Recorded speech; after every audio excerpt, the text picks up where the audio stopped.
Assalamu alaikum, students. I hope all of you will be fine.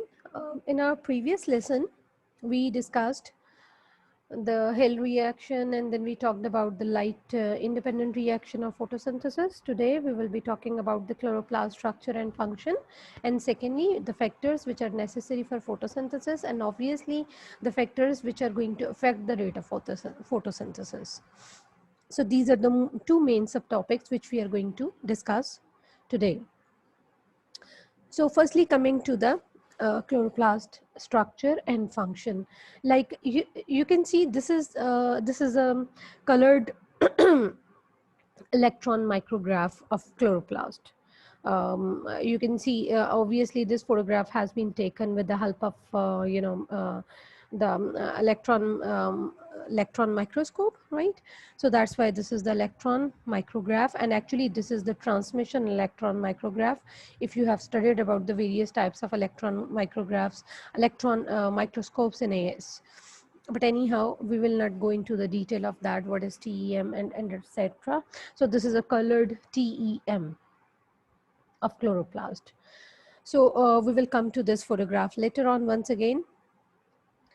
Now you see, if we generally look at the the chloroplast, what is the size of the chloroplast, what is the shape of the chloroplast, and what is the number of the chloroplast. So basically, if you see, when we talk about the eukaryotic organisms, because we don't find chloroplast in prokaryotes. So when we are talking about eukaryotic organisms, then we see that this is the main, all those organisms who are going to do the photosynthesis. Then a chloroplast is the main photosynthetic organelle in eukaryotic organisms. As far as the shape of chloroplast is concerned, they are biconvex disc shaped. Okay, and biconvex, we understand that their shape is like they are broader in the middle and they are tapering towards the edges, right? So they are biconvex disc shaped. As far as their size is concerned, they are about 3 to 10 micrometer in diameter. As far as the number of chloroplast is concerned, the number varies. There can be a very few chloroplast in a cell. There can be as many as 100 in some palisade mesophyll cells. We know that the number of chloroplast is maximum in palisade mesophyll cells. After that, the number of chloroplast that comes in the spongy mesophyll cells.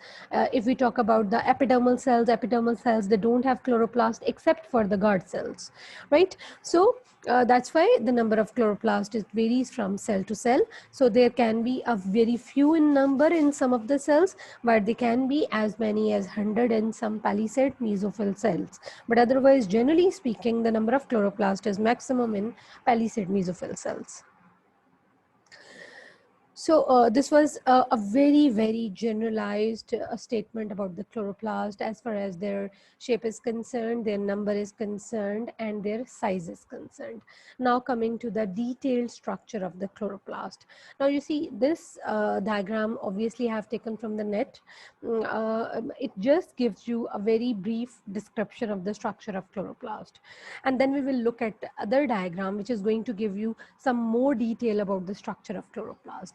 So we can see over here that each chloroplast is surrounded by an envelope.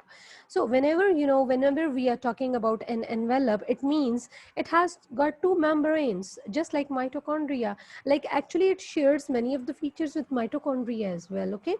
So just like mitochondria, chloroplast is also surrounded by an envelope, and means it consists of two phospholipid membranes. Okay, so there is an outer membrane and there is an inner membrane, right? And the space present between the two membrane, that is called as the intermembrane space, right? And then you see, if we talk about the ground substance which is present inside the envelope, that is called as stroma, right? So as you can see over here, this is a stroma, this grayish whole part that which is present inside these membranes. Obviously we are talking about this envelope, okay? The ground substance which is present inside this, that is called as the stroma. Remember that stroma is fluid filled, okay? So, and then we see a system of membranes is present, which is running throughout the stroma. And actually, this system of membrane, actually, what does it consist of? It consists of flattened, fluid-filled sac-like structures. Those sac-like structures, they are called as thylakoid. Each sac-like structure, that is called as thylakoid. And if we place the thylakoids in a stack-like manner, so that stack of one stack of so many thylakoid, that is called as one granum. As you can see over here, like this is one thylakoid, this is second, this is third, this is fourth, this is fifth, this is sixth, seventh, eighth, nine, and 10. The number of thylakoid in each granum varies. Okay, so basically, once again coming to this, that inside the stroma there is a system of membranes which is running throughout the stroma, and that membrane system actually consists of a series of flattened fluid filled sac, and those sac like structures are called as thylakoids. And those thylakoids, well placed in the form of stacks, then each stack is called as granum. Granum is the singular, and when we are talking about more than one stacks, then they are called as grana. So the word grana is the plural, while the word granum is the singular. It's just like that. If I take just a common example, like let's say if you have a coin, one coin is representing one thylakoid, and if we make a stack of coins, that stack of coins is called as granum. Okay, so I hope this is clear. Now this is, this is they have mentioned the lumen over here, though this is not the part of the syllabus, but as it is given in the diagram, so let me explain it. What is this? Actually, we are saying thylakoids, they are the fluid filled sacs. So actually they are empty from inside. Actually, it's bounded by a membrane. Each thylakoid is bounded by a membrane. Inside the membrane is present a space which is called as lumen, just like the lumen in other hollow structures, that is called, but obviously this is fluid filled. But no need to remember just lumen, because that's not the part of the syllabus at all. So this was a very brief introduction of the structure of chloroplast. Now let's come to the detailed structure of the chloroplast. Now this is, you see, this is, as you can see over here, they are broader in the middle, while they are slightly tapering towards the both the sides. So that's why we say they are biconvex disc shaped, and that's why we, when we are talking about their size, we refer to it as diameter, right? So that is once again 3 to 10 micrometer in diameter. Now you see, I think it's more clear now over here that once again, starting from this envelope, that each chloroplast is surrounded by an envelope which consists of two membranes. One is obviously the inner membrane, one is the outer membrane, and the space which is present between the two membranes, that is called as the intermembrane space. Then you see the ground substance which is present inside the membrane, inside the inner membrane, that is called as the stroma. This light green, the whole one, that is the stroma.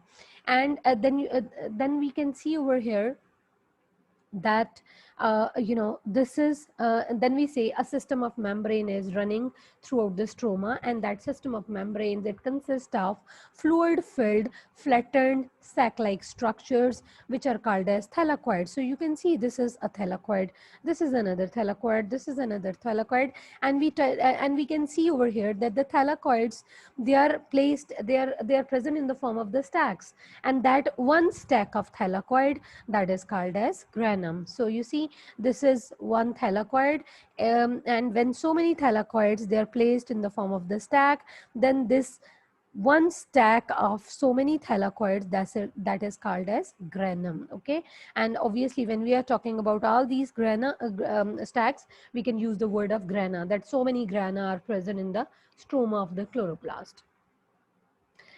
Then you see that the membranes of the these grana, they you can see one, you can either say the grana, they are linked with each other, or you can say that the thylakoid in one grana, they are linked with the thylakoids in the in the nearby grana. They are linked with each other, but simply we can say that the grana, they are linked with each other through the membranes, and these membranes, like you can see over here, this membrane is arising from this thylakoid. So with the help of this membrane, this granum is linked with this granum. Then there is a membrane arising from this thylakoid, and this through this membrane, this granum is linked with this granum. In the same way, this is, this granum is linked with this granum, as well as this, and as well as this. So the various grana, they are linked with each other through the membranes, and these membranes which are going to link the grana with each other, they are called as intergranal lamellae. Over here it's simply lamella. Once again, lamella is one membrane, and when we are talking about so many membranes which are linking so many grana with each other, then we can use the word lamellae. Okay, and as lamellae or lamella is connecting two grana, it is present between the two grana, so that's why the word of intergranal lamellae or intergranal lamella is used. Okay, so this membrane which is going to join one granum with the other one, this is called as lamella or intergranal lamella. And if we are talking about more than one, then we use the word of lamellae. Okay, then you see, now this was all about the structure of this membranous system. Now we come to this, what is the function of this membrane system? Basically, this membrane system is the site of light dependent reactions of photosynthesis. Okay, so it means light dependent reactions take place on this membrane system. Okay, so obviously when we are saying that light dependent reactions, they are taking place on the membranes, it means that the membranes of the grana, they provide a large surface area and they hold the pigments, the various photosynthetic pigment molecules, and then they are holding certain enzymes which are involved in this, which are involved in the process of light dependent reaction, and then there are certain electron carriers also required for that. So all these things, the pigments, enzymes, and the electron carriers, whatever is needed for the light dependent reaction, and these are the major ones of that, like which we have talked about just now, that the photosynthetic pigments, enzymes, and the electron carriers which are required for the light dependent reaction, they are present on this membrane system. And we know that we also know that that the membranes, they make it possible for a large number of pigment molecules to be arranged in such a way that they can absorb as much light as necessary. And we know that the pigment molecules, they are arranged in the form of light harvesting clusters on these membrane system, and we also know that those light harvesting clusters are called as photosystems. And this is, we have already discussed that in each photosystem, how the different pigment molecules, they're arranged in the thylakoids in funnel like structure. Okay, and they're arranged in such a way that each pigment molecule is going to pass on the light energy to the next member of the cluster, finally feeding it to the chlorophyll A, which is the reaction center of every photosystem. Then one more thing we discussed when we discussed the light dependent reaction, when we talked about cyclic or non-cyclic photophosphorylation, we said that when electrons are going to pass from one electron carrier to another electron carrier, energy is going to be released, and that energy is used for the synthesis of ATP by the process of chemiosmosis. So once again, obviously, the membranes of the grana, they also hold ATP synthase, and we know that ATP synthase is the enzyme which is involved in the formation of ATP from ADP and inorganic phosphate. Okay, and this whole process is by the process of chemoosmosis. So and then once again I will repeat it once again up till now, that each chloroplast is surrounded by an envelope. That envelope consists of two phospholipid membranes. One is the outer membrane, the other one is the inner membrane, and the space present between the two membranes is called intermembrane space. The ground substance which is present inside the inner membrane, that is called as stroma. Remember that stroma is fluid filled. We will talk about the function of stroma later on. Then inside the stroma, a membrane system is present. A system of membrane is running throughout the stroma, and that system of membrane, it consists of flattened fluid filled sacs, and those sacs are called as thylakoids. Thylakoids, they are thylakoids, they form the stacks, and each stack of different number of thylakoids, consisting of different number of thylakoids, that is called as granum. So one stack of thylakoid is called as granum, and when we are talking about so many, then we can use the word of grana for that. And then we come to the function, that basically the membranes of the grana, they provide a large surface area, right?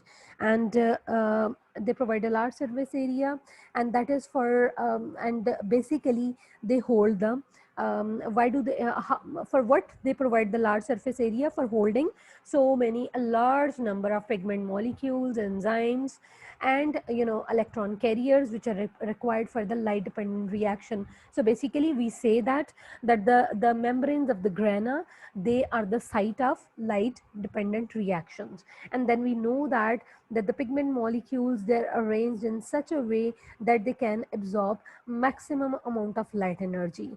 And we also know that the pigment molecules, they're arranged in the form of light harvesting clusters, and that is once again for the efficient light absorption. And those light harvesting clusters, they are called as photosystem. And in each photosystem, different pigment molecules, they are arranged in the thylakoid in funnel like structure, in such a way that each pigment passes energy to the next member of the cluster, to the next member of that group of pigment molecules, which is forming one photosystem, and finally the energy is transferred to the reaction center of photosystem.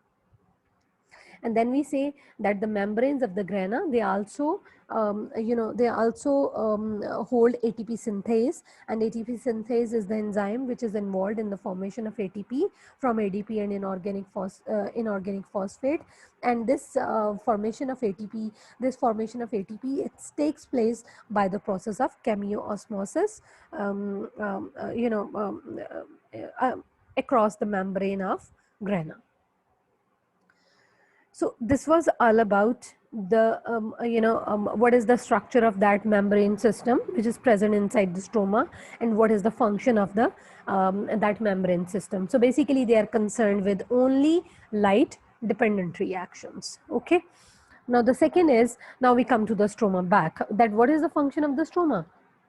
Now you see, stroma is the place where light independent reaction take place, and we don't know that in the light independent reaction it's only the Calvin cycle. So basically it is the site for the Calvin cycle. Okay, Calvin cycle are light independent reactions, they take place in the stroma of the chloroplast. So that's why you will see all the enzymes which are required for the Calvin cycle to operate, they are present in the stroma. It also contains sugars, it also contains various type of organic acids. Okay. And secondly, you will see that as we said, that stroma is fluid filled, so it means it baths the membranes of the grana. So so the products of light independent reaction, they are easily transferred to the stroma, so that they can participate in light independent reaction. Okay. Now within the stroma, you will see there are certain other structures present. For example, you can see over here that there are ribosomes present, and we know that the ribosomes which are present inside the chloroplast, they are the 70s ribosomes. Okay. And then we know that there is a chloroplast DNA present there as well, which is a loop of chloroplast DNA. Then there are lipid droplets present over here, and then apart from that, the starch granules are also present. Okay, so this was all about the structure and the function of the chloroplast. One thing, once again, the presence of DNA and the circular DNA and the 70s ribosomes, we know that they are related to the endosymbiont theory, right? And according to that theory, once again, once upon a time, these chloroplasts, they were the prokaryotes. Somehow they invaded some eukaryotic cell, and then they develop a symbiotic relationship with those eukaryotic cell, in which both are getting the benefit from each other. So with the passage of time, those prokaryotic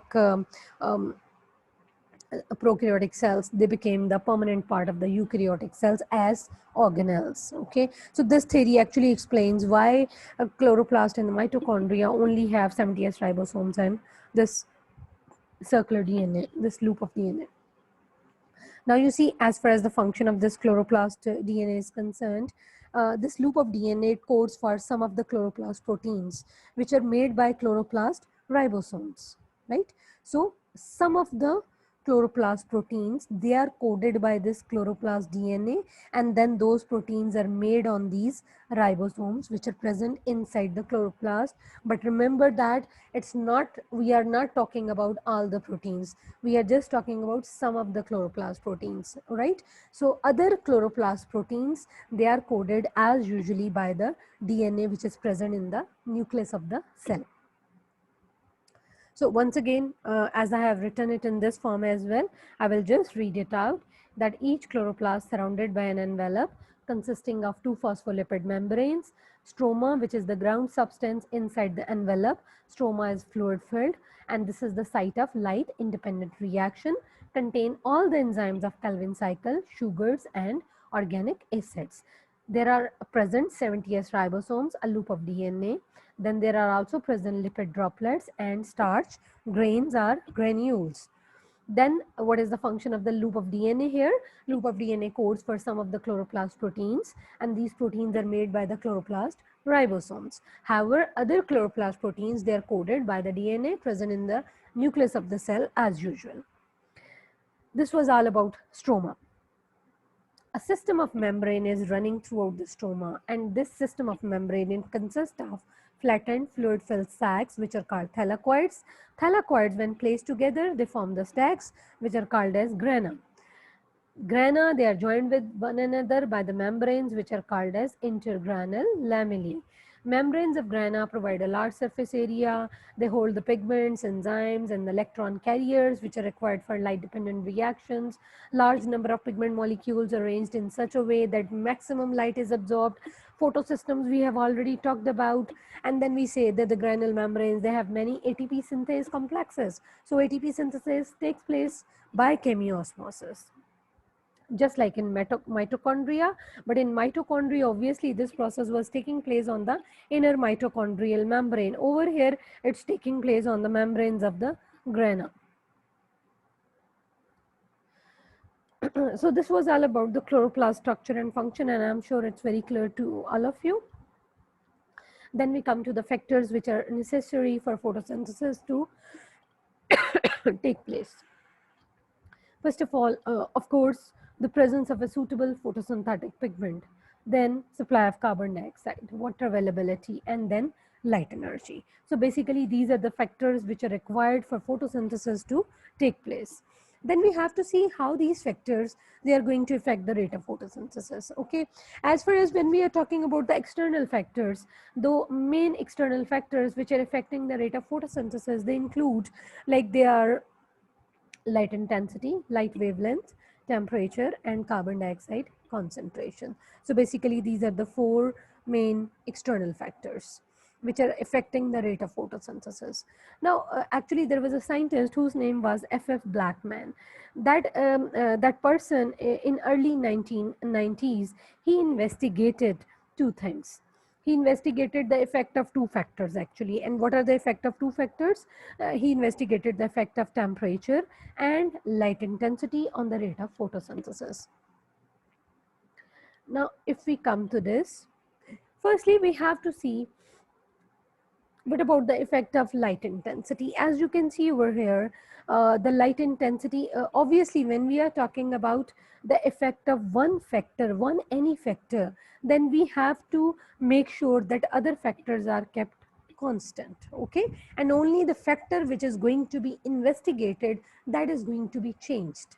Okay, over here we are going to see the effect of light intensity. So we are just going to vary the light intensity. Other all factors, for example, carbon dioxide concentration, light wavelength, and temperature, they have to be kept constant throughout the experiment. It's only light intensity which is going to be changed, okay, because we are investigating the effect of light intensity. So you can see over here that at constant temperature, if we see the rate of reaction, the rate of photosynthesis, it varies with the light intensity, okay. uh, Now, initially, if you see at this, that as the light intensity increases, the rate of photosynthesis increases, okay? And after that, however, when the light intensity is increased further, there is no further increase in the rate of photosynthesis, and rather, and even the rate of photosynthesis reaches a plateau. Plateau means the rate becomes constant. So if we see after point B, till point B, as we are increasing the light intensity, rate of photosynthesis initially increases. But after this, you can see this line becomes straight. So rate of photosynthesis reaches a plateau, it becomes constant. However, light intensity is increased, however much is light intensity increased, there is no effect on the rate of photosynthesis, okay. So this is the effect of light intensity. It means the effect of light intensity on the rate of photosynthesis is up to a certain limit. After that, even if we increase the light intensity, there is not going to be any change in the rate of photosynthesis. We will discuss this later on. Why is it so? Okay, actually, so this was all about the effect of light intensity on the rate of photosynthesis. The next is, I will just read it out. This is what I have explained just now, that at constant temperature, rate of photosynthesis varies with light intensity. Rate initially increases with increase in light intensity. However, after a certain increase in light intensity, rate does not increase anymore. Rate of photosynthesis reaches a plateau. It means it becomes constant no matter how much light intensity increases after that point. So I hope it's clear. Let me tell you one thing, we don't need to go into the details of this, okay, because that's not the requirement of the syllabus at all. Then we come to the effect of temperature. Okay, now you see, F.F. Blackman investigated the effect of temperature at two different light intensities. But remember that when he performed one experiment, means when when the effect of temperature was investigated at low light intensity, that remember that whatever was the value of that light intensity, that was kept constant throughout. Okay, then in the second experiment he changed the light intensity, but when he changed the temperature, he did not change that light intensity throughout the experiment. During the experiment, that light intensity was kept again constant. Okay, so actually F.F. Blackman investigated the effect of temperature, once at low light intensity and secondly at high light intensity. Okay, so we can see that at high light intensity, the rate of photosynthesis, you can see over here, it increases as the temperature is increased, but over a limited range. You can see over here on the x-axis, you can see the temperature is going to start from 0 and it's going maximum to 20. So that is a very, very limited range of temperature. Okay, so why there is a limited range of temperature, I will explain it later, that if temperature is increased beyond, then what happens. Okay, so this is, we are going to see the effect of light temperature just within a limited range. So the rate of photosynthesis increases when light intensity is high, but over a limited range of temperature. Then if we see at low light intensity, increasing the temperature has a very, very little effect on the rate of photosynthesis. You can see over here, it's almost a straight line. It's just a slight increases there, a very, very little increases there. Okay, so we can say that at low light intensity, increasing the temperature has a very little effect on the rate of photosynthesis. So once again, describing it in the slide, that at constant light intensities, obviously we change the temperature. So firstly, we saw the effect of temperature at low light intensity, then we saw the effect of temperature at high light intensity. But remember that once again, once whatever the light intensity was selected, that was kept the same throughout that experiment. Okay, that was not changed during the experiment. So a low light intensity increase in temperature has little effect on the rate of photosynthesis, while at high light intensity, the rate of photosynthesis increases as the temperature increases, but overall limited range of temperature. And then, this is not given in the book, okay, but sometimes question may come related to this. You see, in the previous graph, the range of temperature we have mentioned low limited range of temperature, because the temperature range from 0 to 20, that's a very small range of temperature. Okay, so in this graph there is a wide range of temperature, and now you can see the rate of photosynthesis increases, it reaches a peak, and then it starts becoming downward. Okay, and then it comes to almost zero. So this is, you see, when temperature is increased beyond the optimum temperature, because in the previous one we saw that the temperature range was 0 to 20, that was within the usually the optimum temperature for photosynthesis to take place, that is around about 25 to 35 degrees Celsius. Okay, so if temperature is increased beyond the optimum temperature, then the rate of photosynthesis is going to decrease, because obviously enzymes, they start becoming denatured at at a temperature which is more than the optimum temperature. Okay, so this is the rate of photosynthesis when we are taking a wide range of temperature. And obviously it will be like it may be over here it's not mentioned, and I haven't taken it intentionally any graph with the scale given on the x-axis, because actually it's not in the syllabus, but you just remember it generally that this is going to be a wide range of temperature. Maybe it's from 0 to 60 degrees Celsius. Okay, 60 or 70. Okay, so you see, these were the F.F. Blackman's experiment. As I told earlier, that Blackman investigated the effect of temperature, just two factors on the rate of photosynthesis, effect of temperature and effect of light intensity. Okay, so at the end, after the experiments were done, then there were two important points concluded from these experiments. The first important point is that now, from our knowledge, we know that all the photochemical reactions, obviously those chemical reactions in which light energy is utilized, they are called as photochemical reactions. We know that photochemical reactions, they are not generally affected by temperature. But we have seen over here, these experiments, they show very clearly that temperature is going to affect the rate of photosynthesis. On one side, we are saying photochemical reactions are not affected by temperature. On the other hand, when we are looking at photosynthesis, it is a photochemical reaction. Then how come temperature is affecting the rate of photosynthesis? This is going to contradict the first statement.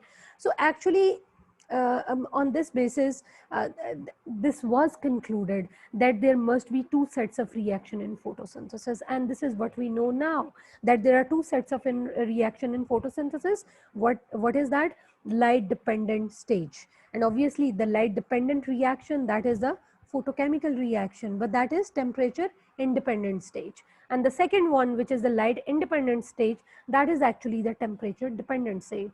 That's why temperature affects the rate of photosynthesis. Okay, and secondly, these experiments, they gave the concept of limiting factors. So now we have to see what are the limiting factors. And this is what and this when we are going to talk about the limiting factors, this is going to explain this point as well, that when we were talking about the light intensity, that after a certain point, when even we are increasing the light intensity but there is no change in the rate of photosynthesis, it has become constant, okay, after a certain light intensity. What's the reason over here? What's the reason there? So this is when we are going to talk about the limiting factors, we are going to give this answer as well.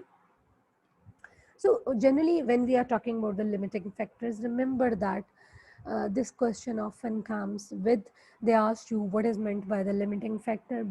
Please, whenever you look at the marking keys, they this is what they require in the marking key. You have to write it as such, right? Now you see, generally when we are talking about a process, and when we are talking about the rate of any process, and that process actually it takes place in a series of chemical reactions, then we say that the rate of any process which depends on a series of reactions, that is limited by the slowest reaction in the series. Okay? In the same way, when we say that one chemical reaction or one process that is affected by more than one factors, as we are discussing the photosynthesis here, we know that photosynthesis rate is affected by temperature, light intensity, light wavelength, carbon dioxide concentration, etc. Right? Now we know that more than one factors that is affecting the process of photosynthesis. So in this case, the rate of the process, like let's suppose we are talking about the rate of photosynthesis, that will be limited by the factor which is having its lowest value.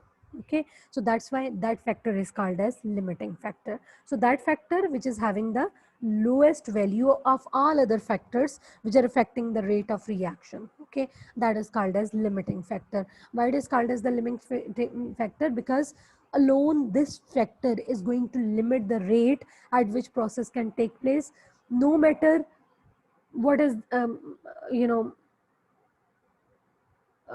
if we are talking about the other factors, उनको हम जितना मर्जी change कर लें, doesn't matter, जब तक कि हम उस factor को change नहीं करते जिसकी lowest value है, ठीक है? So that factor is called as limiting factor, क्योंकि वो उस rate को limit कर रहा होता है, right? और जब तक हम लिमिटिंग फैक्टर को इंक्रीज नहीं करते या चेंज नहीं करते, rate of process will not change. बाकी चाहे हम सारे चेंज करते रहे, that doesn't matter.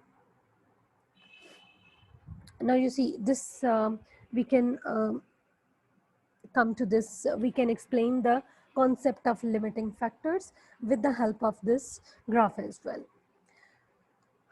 Like you see, when the light intensity, like on x-axis is the light intensity, it means we are changing the light intensity, okay? So obviously over here is the low light intensity. As we are going on this side, light intensity is increasing, okay?